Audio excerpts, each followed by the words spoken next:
আজকে আমরা শিখব স্পিড ম্যাথের মেথড 4 4 নম্বর পদ্ধতিটা। চলো 35 গুণিত 65 এই সংখ্যাটাকে গুণ করব, এতে ডিফারেন্স দেখো 30। তো ডিফারেন্স 30 হলে আমরা 75 লিখে দেবো। আর কি করব, 3 আর 6কে গুণ করব আর এদের অ্যাভারেজকে যোগ করব।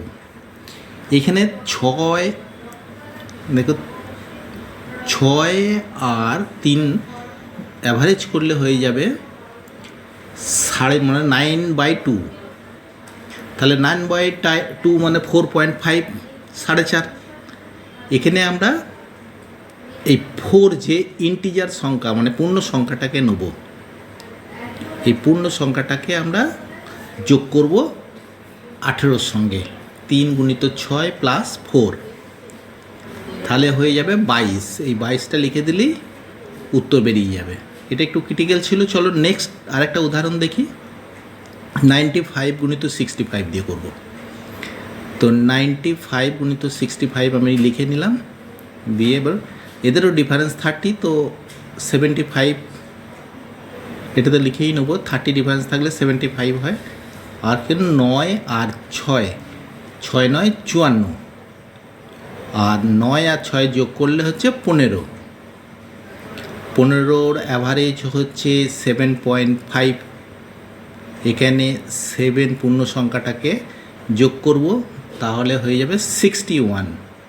54 প্লাস 7 61। 61কে লিখে দেবো এখানেই। 61 75 অ্যান্সার হয়ে গেল। আরেকটা অ্যান্সার, আরেকটা দেখি এবার। ডিফারেন্স 40 ডিফারেন্স দিয়ে করি, আর পদ্ধতিটা একই থাকবে। 95 গুণিত 55, তাহলে ডিফারেন্স 40 হয়ে গেলে 25 চোখ বন্ধ করে লিখে দেবো। এখানে কিন্তু 25 আর 75 আসছে, পরে তোমাদের বলবো। তাহলে 25 লিখে নিলাম, আর 9 আর 6 গুণ করলে 6 9 5 9 45, সরি।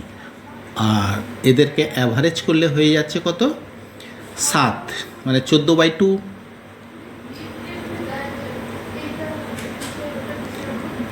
14/2 মানে 7। তাহলে 45 প্লাস 7 সমান হয়ে যাবে 52। এই 52টাকে এখানে লিখে দেবো, তাহলেই অ্যান্সার বেরিয়ে যাবে। আর এর সঙ্গে সঙ্গে মেথড 4 আমাদের কমপ্লিট হয়ে গেল স্পিড ম্যাথের। ভিডিওটা ভালো লাগলে সাবস্ক্রাইব করো চ্যানেলটা, আর লাইকস দাও।